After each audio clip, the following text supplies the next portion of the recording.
నమస్కారం. చిక్కోల హృదయ స్పందన న్యూస్కి స్వాగతం. నేను మీ సంతోష్. ముందుగా స్పందన టీవీ ప్రేక్షకులకు, కేబుల్ ఆపరేటర్లకు, ఎంఎస్ఓలకు, అధికారులకు, ప్రజాప్రతినిధులకు కనుమ పండుగ శుభాకాంక్షలను తెలియజేస్తూ ఈరోజు వార్తా విశేషాలు ఇలా ఉన్నాయి. ప్రత్యక్ష దైవం ఆరోగ్య ప్రదాత శ్రీ సూర్యనారాయణ స్వామివారి దేవస్థానంలో శుక్రవారం ఉదయం కనుమ పండుగ ఘనంగా జరిగింది. కనుమ పండుగ సందర్భంగా ఆలయ గోశాల వద్ద ఆలయ ప్రధాన అర్చకులు ఇప్పిలి శంకర్ శర్మ గోపూజ కార్యక్రమాన్ని ప్రారంభించారు. గోమాత చుట్టూ ప్రదక్షిణలు చేసి గోమాత వెనుక భాగంలో నమస్కరించారు. గోమాతకు నైవేద్యాన్ని సమర్పించారు. ఈ సందర్భంగా ఆలయ ప్రధాన అర్చకులు ఇప్పిలి శంకర్ శర్మ మాట్లాడుతూ గోమాత దర్శనం సకల దేవత దర్శన పుణ్యమని, గోవు నుంచి వచ్చే ప్రతిదీ ఔషధాలుగా కలిగి ఉంటుందని, గోమాత హిందూ ధర్మ ప్రతీక అని తెలిపారు. కార్యక్రమంలో ఈవో, అర్చకులు, సిబ్బంది తదితరులు పాల్గొన్నారు. श्री सूर्यनारायण स्वामी देवता प्रीत्यर्थम प्रेतये भगवते परशुगोत्रवती गोसावित्री मातृका देवता मुद्दिश्य गोसावित्री मातृका देवता प्रीत्यर्थम प्रेतये कनु पंडगा महापर्वण पुण्यकाल समये दानेन वच्चति नमस्ते जगते कमातः यायामि ध्यानमग्नपयामि यरण्यवर्णामरणे सुवर्णसृजा चन्द्रामरणमेन लक्ष्मी जातवेदो आवाहयामि कामावह जातवेदो लक्ष्मी प्रभगामिनी विश्यामृतिविन्देयं कामयोगमय श्रियं अप्रियो प्रभासामे सागरन्देन श्रियं लोके देवदुष्कामदानां कामपद्मने मे शरणरश्मेर्वैरन्तां कामणे आत्मने समर्पयामि आनित्यवर्णात् तस्यप्रान्त प्रसान्त मायान्तर आयात मायालक्ष्मी स्नानं समर्पयामि स्नानानन्तरं शुद्ध आत्मने समर्पयामि उपैतमां देवतः कृष्णप्रणनाथः. నగరంలో కనుమ పండుగ సందడి పెద్దగా కనబడకపోయినా గ్రామాల్లో ఈ పండుగ సందడి ఎక్కువగా కనిపించింది. నగరంలోని ప్రధాన కూడళ్లు సంక్రాంతి ముందు రోజులతో పోల్చితే తక్కువగా ఉన్నాయి. దుకాణదారులు తప్ప ప్రజలంతా ఇంటికే పరిమితం అయ్యారు. శ్రీకాకుళం నగరంలోని ప్రధాన రోడ్లు, జీటీ రోడ్డు, అలాగే డే నైట్ రోడ్డు కూడా జనసంతానం తక్కువగానే ఉంది. ఆర్టీసీ కాంప్లెక్స్ కూడా అంతంత మాత్రంగానే ప్రయాణికులు ఉన్నారు. పండుగ చేసుకున్న తర్వాత అత్తారింటికి వెళ్ళేవారు, అలాగే సొంత గ్రామాలకు వెళ్ళేవారి కోసం ఆర్టీసీ బస్ సర్వీసులు సిద్ధం చేశారు. అలాగే ఈరోజు మాంసం దుకాణాల వద్ద జనాలు పడిగాచారు. ఈ సంవత్సరం కూడా మటన్ ధరను వ్యాపారులు అమాంతంగా పెంచడంతో పేదలు లబోదీపమన్నారు. అలాగే చేపల మార్కెట్ కూడా కిటకిటలాడింది. సంక్రాంతికి ముందు రోజుల్లో జీటీ రోడ్డు, ఇతరతర రోడ్లని కిటకిటలాడగా ఈరోజు మాత్రం బోసిపోయినట్లు కనిపించాయి. ప్రేక్షకులకు, కేబుల్ ఆపరేటర్లకు, ఎంఎస్ఓలకు స్పందన టీవీ ఎండి దుప్పల వెంకట్రావు కనుమ ముక్కనుమ పండుగ శుభాకాంక్షలు తెలియజేశారు. ఈ మేరకు స్పందన టీవీ ద్వారా కనుమ శుభాకాంక్షలు తెలియజేస్తూ అందరి జీవితాల్లో ఈ పండుగ కొత్త ధనాన్ని తేవాలని, అనుకున్న లక్ష్యాలను చేరుకోవాలని ఆకాంక్షించారు. ప్రేక్షకుల సహకారం మరువైనదని, వారి కోసం వినూత్న పథకాల రూపకల్పనకు తామెప్పుడు సిద్ధంగా ఉంటామని తెలిపారు. ముఖ్యంగా రైతులు వారి ఇంటిలో ఉన్న పశు సంపదను పూజిస్తారని, గోవులను పూజించడం వలన సకల దేవతలను పూజించినట్లు పెద్దలు చెబుతారని పురాణాల్లో కూడా ఉందని పేర్కొన్నారు. మకర సంక్రాంతిని పురస్కరించుకుని శ్రీకాకుళం జిల్లా కేంద్రంలోని ఆదివారంపేటలో వెలిసిన ప్రముఖ దేవాలయం శ్రీ అయ్యప్ప స్వామి దేవాలయంలో మకర సంక్రాంతి కర్పూర జ్యోతి ఆరాధన ఉత్సవాలు ఘనంగా జరిగాయి. ఆలయ ప్రధాన అర్చకులు దేవరకొండ శంకర నారాయణ శర్మ ఆధ్వర్యంలో ఈ ఉత్సవాలు నిర్వహించారు. ముందుగా స్వామివారికి ప్రత్యేకంగా అలంకరించిన పల్లకిపై ఊరేగింపు కార్యక్రమాన్ని జరిపారు. వేద పండితులు, వేద మంత్రోత్సవాలు, మంగళ వాయిద్యాల నడుమ ఈ కార్యక్రమం అంగరంగ వైభవంగా జరిపారు. అంతకుముందు స్వామివారికి పుష్పాభిషేకం, సువర్ణ మణిమయ స్వర్ణాభరణ అలంకరణ జరిపి దివ్య అలంకరణ జరిపారు. కన్నుల పండుగ జరిగే ఈ ఉత్సవానికి వేల సంఖ్యలో భక్తులు పాల్గొని ఉత్సవాన్ని తిలకించారు. ఈ కర్పూర జ్యోతి ఆరాధన ఉత్సవాలకు అధిక సంఖ్యలో భక్తులు పాల్గొని స్వామివారికి ప్రత్యేక పూజలు జరిపి ఊరేగింపు కార్యక్రమంలో పాల్గొన్నారు. శ్రీకాకుళం జిల్లా ప్రజానీకానికి, అధికారులకు, పార్టీ నాయకులకు, కార్యకర్తలకు కనుమ పండుగ శుభాకాంక్షలు ఆమదాలవలస ఎమ్మెల్యే, రాష్ట్ర పీసీ చైర్మన్ కోన రవికుమార్ తెలిపారు. ప్రజానీకానికి కనుమ పండుగ శుభాకాంక్షలు తెలిపారు. తెలుగువారికి కనుమ, ముక్కనుమ పండుగలు ప్రతి వారి జీవితాల్లో కొత్త వెలుగులు నింపుతాయన్నారు. ముఖ్యంగా రైతన్నలు ఆరుగాలం శ్రమించి ధాన్యం డబ్బులు చేతికి వచ్చే వేళ ఈ పండుగ జరుపుకుంటారని, పెద్దలకు కూడా ఈ పండుగ సందర్భంగా పూజిస్తారని తెలిపారు. కనుమ రోజున పశువులను పూజించి వాటికి మంచి ఆహారం పెడతారని తెలిపారు.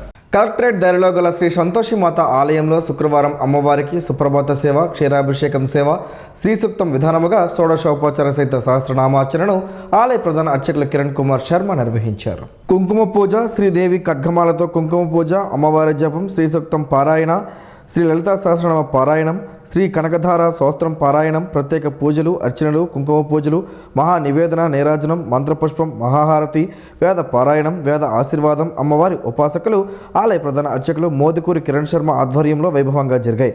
దూర భారాల నుంచి భక్తులు తరలివచ్చి అమ్మవారిని దర్శించుకుని తీర్థ ప్రసాదాలను స్వీకరించారు. అమ్మదయ్య ఉంటే అన్నీ ఉన్నట్లేనని కిరణ్ కుమార్ శర్మ తెలిపారు. శ్రీకాకుళం నియోజకవర్గం ప్రజానీకానికి స్థానిక ఎమ్మెల్యే గుండు శంకర్ కనుమ పండుగ శుభాకాంక్షలు తెలిపారు. ఈ మేరకు ఆయన ప్రజలకు శుభాకాంక్షలు తెలియజేస్తూ ఈ పండుగ అన్ని వర్గాల వారికి విజయాలు చేకూర్చాలని ఆకాంక్షించారు. రైతుల పండుగ కనుమ అని వారి అభ్యున్నతికి కూటమి ప్రభుత్వం కృషి చేస్తుందని చెప్పారు. ప్రతి చిన్న పనికి కూడా పాలిథిన్, ప్లాస్టిక్ వంటి వాటిని వాడడం వలన పర్యావరణానికి ఎంతో హాని జరుగుతుంది. పశు పక్షాదులకు ఇబ్బందులు కలగడమే కాకుండా మానవాళికి కూడా కొత్త కొత్త రోగాలు వస్తున్నాయి. పర్యావరణానికి హాని చేసే పాలిథిన్ కవర్లను దూరం చేసే మహాయజ్ఞంలో ప్రతి ఒక్కరూ భాగస్వాములు అవ్వాలి. మానవాళికి పెను ప్రమాదంగా తన ఉనికిని చాటుకుంటున్న పాలిథిన్, ప్లాస్టిక్ వంటి ఉత్పత్తులు, వాటి రూపాలను ఎప్పటికప్పుడు దర్శనమిస్తూనే ఉంది.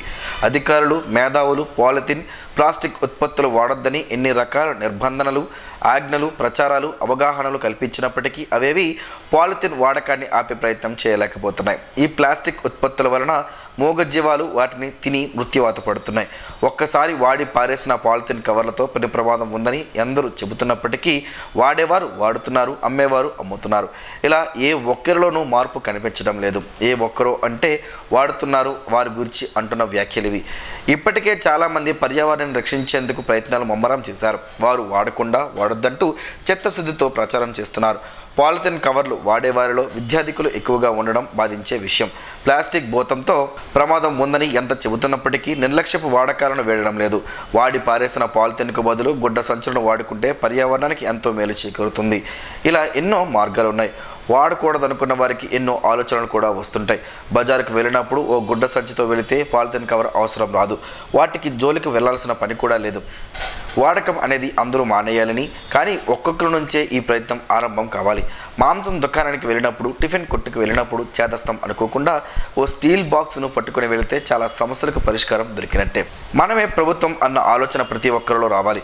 చెరువుల్లో పాలిథిన్, నదుల్లో, సముద్రంలో కూడా ప్లాస్టిక్ భూతం తన హవాను కొనసాగిస్తుంటే ఎంతో మేధావి అనుకుంటున్న మానవుడు ప్లాస్టిక్ వాడకాన్ని ఆపలేని బానిసగా తయారయ్యాడు. ఈ బానిస వలన సమస్త జీవరాశులకు కూడా ఇబ్బందులు కలగమనవు. అందుకే ఆలోచన చేయగలిగిన మనిషి ఒక్కసారి ఆలోచన చేసి ఈ ప్లాస్టిక్ కవర్ల వాడకాన్ని ఆపేద్దామంటూ ప్రతినబూనుదాం. ఎక్కడో తయారైతే ఇక్కడికి వస్తున్నాయి. మనం వాడడం మానేస్తే తయారీ దానంతటా అది ఆగిపోతుంది. మనకు కావాల్సిన ప్రకృతికి అనుకూలమైన విధానాలను పారిశ్రామికవేత్తలు, మేధావులు తయారు చేయడం ఆరంభిస్తారు. మనం చేయాల్సిందల్లా ఈ ప్లాస్టిక్ భూతాన్ని తరిమి కొట్టేలా ఓ చిన్న ప్రయత్నంతో పాటు ప్రచారం రెండూ చేస్తూ మన బాధ్యతగా ముందుగా మనమే మానేద్దామని ప్రతిజ్ఞ చేయాల్సిన అత్యవసరం ఇప్పుడు అందరి ముందు ఉంది. ఏది ఏమైనప్పటికీ ప్రభుత్వం సింగిల్ యూజ్ ప్లాస్టిక్పై, వాటి ఉత్పత్తి కేంద్రాలపై కూడా నిషేధం చేయడం శుభపరిణామమైనప్పటికీ ఇంకా విచ్చలవిడిగా పాలిథిన్ కవర్లు కనబడడం బాధాకరం. రాష్ట్ర ప్రజలందరి జీవితాలలో ఈ భోగి, మకర సంక్రాంతి పండుగ ప్రగతిని తీసుకువచ్చిందని, మరోసారి కూడా జగనన్న ప్రభుత్వాన్ని ప్రజలు ఆశీర్వదించాలని మాజీ deputy CM YSR Congress party జిల్లా అధ్యక్షులు ధర్మాన కృష్ణదాస్ కోరారు. జిల్లా ప్రజలకు, వైఎస్ఆర్ కాంగ్రెస్ పార్టీ కుటుంబ సభ్యులకు సోషల్ మీడియా వేదికగా ఆయన కనుమ పండుగ శుభాకాంక్షలు తెలియజేశారు. మన సంస్కృతి సాంప్రదాయాలను ప్రతిబింబించే అచ్చమైన తెలుగు పండుగను అందరి ఇళ్లలో ఎంతో సంతోషంగా జరుపుకోవాలని కృష్ణదాస్ అభిలషించారు. అరసవల్లి ధరలో గల శ్రీ రమ్య తిరుమల ఆలయంలో ఆదివారం అమావాస్య రోజు ఉదయం 6:30 నుండి 8:30 వరకు అమ్మవారికి పంచామృత అభిషేకం నిర్వహించనున్నట్లు ఆలయ ప్రధాన అర్చకులు కరి రంగనాథ్ వేణుమాధవాచార్యులు తెలిపారు. ఆదివారం అమావాస్య రోజున శ్రీ మహాలక్ష్మి అమ్మవారికి పంచామృత అభిషేకం, అర్చన, అలంకారం జరుగుతుందని, భక్తులందరూ అభిషేకంలో పాల్గొని అమ్మవారి అనుగ్రహానికి పాత్రలు కాగలరని కోరారు. శ్రీకాకుళంలోని శ్రీ కోదండ రామాలయంలో ఫిబ్రవరి 7వ తేదీ నుంచి 11వ తేదీ వరకు పాంచరాత్ర ఆగమ శాస్త్ర ప్రకారం 3 ముఖ్య కార్యక్రమాలను కలిసి మహా కుంభాభిషేకం నిర్వహించనున్నట్లు ఆలయ ట్రస్ట్ బోర్డు మాజీ చైర్మన్ చెట్టు నాగేశ్వరరావు ఒక ప్రకటనలో తెలిపారు. సుదర్శనేష్టి, లక్ష్మీ నారాయణేష్టి మహా కుంభాభిషేకంను చేయనున్నట్లు తెలిపారు. కార్యక్రమంను చేసిన వారికి, చేయించిన వారికి కలిగే ఫలితాలను కూడా వివరించారు. సుదర్శనేష్టి కార్యక్రమం చేయడం వలన ఈతి బాధలు, గ్రహ బాధలు, శత్రుబాధలు కార్యసిద్ధి కలుగునని, అలాగే లక్ష్మీ నారాయణేష్టి కార్యక్రమం ద్వారా లక్ష్మీల కటాక్షం, ధనయోగం, సంతానయోగం కలుగుతుందని చెప్పారు. మహాకుంభాభిషేకం జరగడం దేవాలయంలో ఇదే మొదటిసారి అని, ఈ దేవాలయం నిర్మించి 200 సంవత్సరాలు అయిన నేపథ్యంలో ఫిబ్రవరి 7వ తేదీ నుంచి 11వ తేదీ వరకు 2026 సంవత్సరంలో వివిధ కార్యక్రమాలు జరుగుతాయన్నారు. మన సంస్కృతిలో పశుపక్షాదులను పూజించి సేవించడం మనకు అనాదిగా వస్తున్న సాంప్రదాయమని రాష్ట్ర మంత్రి కింజరాపు అచ్చెన్నాయుడు తెలిపారు. ఈ సందర్భంగా ప్రజలందరికీ కనుమ పండుగ శుభాకాంక్షలు తెలిపారు. వ్యవసాయానికి మూలాధారమైన పశువులను పూజించి పశువుల శ్రమకు కృతజ్ఞత తెలుపుకునే రోజు ఈ కనుమ పండుగ అని తెలిపారు. రైతన్నలు, రైతు కూలీలు సంతోషంగా ఉంటేనే ప్రజలంతా సంతోషంగా ఉంటారు. అన్నదాతలకు, మత్స్యకారులకు, పాడి రైతులకు శుభం కలగాలని భగవంతుడిని కోరుకుంటున్నట్లు తెలిపారు. అధిక ఆదాయాలు సాధించడంతో పాటు పేదల జీవన ప్రమాణాలు మెరుగుపడేలా చేయడంలో కీలక పాత్ర పోషిస్తున్న పాడి పరిశ్రమ అభివృద్ధికి ప్రభుత్వం అత్యంత ప్రాధాన్యత ఇస్తూ పలు సంక్షేమ అభివృద్ధి కార్యక్రమాలను అమలు చేస్తుందని, రైతు ఇంట పాడి పంటల సమృద్ధి కోసం తమ శ్రమను, జవసత్వాలను ధారపోసే పశువుల పట్ల ప్రేమ, కృతజ్ఞతా భావాలను పెంపొందించే మానవీయ సంస్కృతికి ప్రతీకగా కనుమ పండుగ నిలుస్తుందని మంత్రి అన్నారు. మాజీ మంత్రి, టీడీపీ సీనియర్ నాయకులు గుండా అప్పల సూర్యనారాయణ మరణం పట్ల ప్రభుత్వ whip Ichchapuram MLA doctor Bendalam Ashok Babu తీవ్ర సంతాపం వ్యక్తం చేశారు. అరసవెల్లిలోని సూర్యనారాయణ స్వగృహానికి వెళ్లిన ఆయన అప్పల సూర్యనారాయణ చిత్రపటానికి పూలమాలలు వేసి నివాళులు అర్పించారు. ఈ సందర్భంగా అశోక్ బాబు మాట్లాడుతూ విలువలు, నిజాయితీ, క్రమశిక్షణతో కూడిన సూర్యనారాయణ నాయకత్వం ఎప్పటికీ ప్రేరణ అందిస్తుందని కొనియాడారు. అనంతరం ఆయన సతీమణి లక్ష్మీదేవి కుటుంబ సభ్యులను పరామర్శించి వ్యక్తిగతంగా ఓదార్పునిస్తూ వారికి తన ప్రగాఢ సానుభూతిని తెలియజేశారు. పవిత్రమైన గోమాతను కనుమ పండుగ సందర్భంగా ఉమ్మడి శ్రీకాకుళం జిల్లా పాలకొండ శ్రీ కోటదుర్గ దేవాలయంలో హిందూ ధర్మ ప్రచార పరిషత్ ఆధ్వర్యంలో అత్యంత వైభవంగా ఈరోజు పూజలు నిర్వహించారు. భారతీయ సనాతన సంప్రదాయాల్లో గోవుకు ఎంతో పవిత్ర స్థానం ఉంది. వేదాలు, పురాణాలు, ఇతిహాసాలు అన్నీ గోవుకు పూజార్హత కల్పించాయి. గోవును సాక్షాత్తు దేవతా స్వరూపంగా భావించి పూజించే ఆచారం ఆనాటి నుండి మన హిందూ సాంప్రదాయంలో ఉంది. ఎంతటి పవిత్రమైన గోమాతను కనుమ పండుగ సందర్భంగా ఉమ్మడి శ్రీకాకుళం జిల్లా పాలకొండ శ్రీ కోటదుర్గ దేవాలయంలో హిందూ ధర్మ ప్రచార పరిషత్ ఆధ్వర్యంలో ఆలయ ప్రధాన అర్చకులు దార్లపూడి లక్ష్మీప్రసాద్ శర్మ సారథ్యంలో దేవాలయ ఆవరణలో గోపూజ శాస్త్రోక్తంగా నిర్వహించారు. ఈ సందర్భంగా ఆయన మాట్లాడుతూ సర్వదేవత స్వరూపిణిగా గోమాతను కొలవడం మన ఆచార సాంప్రదాయమని, గోవును పూజించడం వల్ల సర్వ సంపదలు, సౌభాగ్యాలు లభిస్తాయని, దీనితో పాటు అనేక ఆధ్యాత్మిక, లౌకిక ప్రయోజనాలు సమకూరుతాయని అన్నారు. గోపూజ చేయటం వల్ల కలిగే ప్రయోజనాలను వివరించారు. ముందుగా గోమాతకు ప్రత్యేకంగా ముస్తాబు చేసి పృష్ఠభాగంలో పువ్వులు, పసుపు, కుంకుమలతో అలంకరించి పూజలు చేశారు. గోపూజను పాడి పంటలు, పశువులను కొలిచే పండగగా, ప్రకృతి మాతను పూజించే పండగగా కొలుస్తారు. ఎంతటి పవిత్రమైన గోమాతను కనుమ రోజున పూజించిన వారికి సర్వ శుభాలు కలుగుతాయని నమ్మకం. ఈ గోపూజ కార్యక్రమంలో ఉమ్మడి శ్రీకాకుళం జిల్లా హిందూ ధర్మ ప్రచార పరిషత్ కన్వీనర్, రాష్ట్ర జర్నలిస్టుల ఫోరం అధ్యక్షులు సాసపు జోగినాయుడు, పార్వతీపురం సబ్ ఇన్స్పెక్టర్ వామనరావు, సాంఘిక శాస్త్ర అసోసియేషన్ వ్యవస్థాపక కార్యదర్శి బాణన రాజు, హిందూ ధర్మ ప్రచార పరిషత్ సభ్యులు కర్రా రవి, ఎస్వీబీసీ రిపోర్టర్ మజ్జి మోహన్ రావు, రౌతు సంతోష్ కుమార్, కుక్కురోతు అప్పలనాయుడు, బాడన శివదేవి పెద్ద ఎత్తున భక్తులు పాల్గొన్నారు. చెరుకు రసం త్రాగడం వల్ల పలు ఆరోగ్య ప్రయోజనాలు ఉన్నాయని ఆరోగ్య నిపుణులు చెబుతున్నారు. ఆ వివరాలేంటో ఈరోజు ప్రసారమయ్యే ఆరోగ్యమే మహాభాగ్యంలో తెలుసుకుందాం.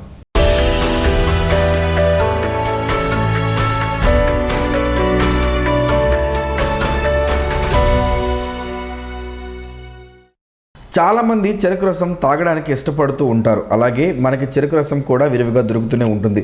రుచిలోనే కాకుండా పోషక విలువల విషయంలో కూడా చెరుకు రసం చాలా మంచిది. దీన్ని తీసుకోవడం వల్ల కలిగే ఉపయోగాల గురించి తెలుసుకుంటే ఆశ్చర్యపోతారు. బాగా అలసటగా ఉన్నప్పుడు కానీ, లేదంటే దాహం వేసినప్పుడు కానీ చెరుకు రసం తాగితే తక్షణ శక్తి లభిస్తుంది. మన ఆరోగ్యానికి కూడా ఇది చాలా మంచిది. ఇది ఒక డైరెటిక్ లాగా పనిచేస్తుంది. చెరుకు రసం తీసుకోవడం వల్ల మూత్రపిండాలు సరిగ్గా పనిచేస్తాయి. అలానే చెరుకు రసం తాగడం వల్ల కాలేయం పనితీరు మెరుగుపడుతుంది. చెరుకులో ఫైబర్ ఎక్కువగా ఉండడం వలన జీర్ణక్రియ ప్రక్రియ వేగవంతం చేస్తుంది. తద్వారా మలబద్ధకాన్ని కూడా దూరం చేస్తుంది. అలాగే చెరుకు రసం తాగడం వలన సంతానోత్పత్తి కలిగే అవకాశాలు ఎక్కువగా ఉంటాయి. అంతేకాదు స్పెర్మ్ నాణ్యతను కూడా ఇది మెరుగుపరుస్తుంది. బాలింతలు ఈ చెరుకు రసం తాగడం వలన వాళ్ళలో పాల ఉత్పత్తి అధికం అవుతుంది. చెరుకు రసం కేవలం ఆరోగ్యానికి మాత్రమే కాకుండా అతివల అందానికి కూడా బాగా పనిచేస్తుంది. చెరుకు రసం క్రమం తప్పకుండా తీసుకోవడం వల్ల చర్మం మేలైన నిగారింపుతో మెరిసిపోతుంది. అలానే మీ చర్మం మృదువుగా ఉంటుంది. అలాగే చెరుకు రసం తాగడం వలన ముఖంపై ఏర్పడే మొటిమలు కూడా తగ్గిపోతాయి. మరి మీకు వీలు కుదిరినప్పుడల్లా చెరుకు రసం తాగడని ఆరోగ్య నిపుణులు చెప్తున్నారు.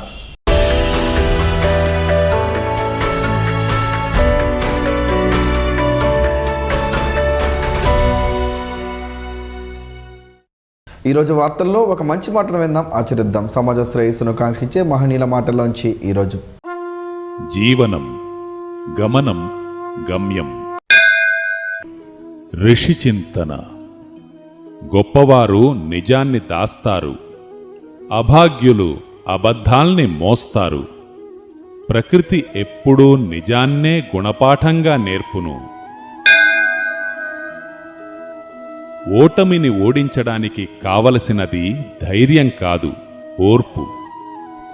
ఆధ్యాత్మిక అనుభూతి పొందడానికి కావలసినది ఆశ కాదు, విశ్వాసం. ఓం శ్రీ గాయత్ర్యై నమః.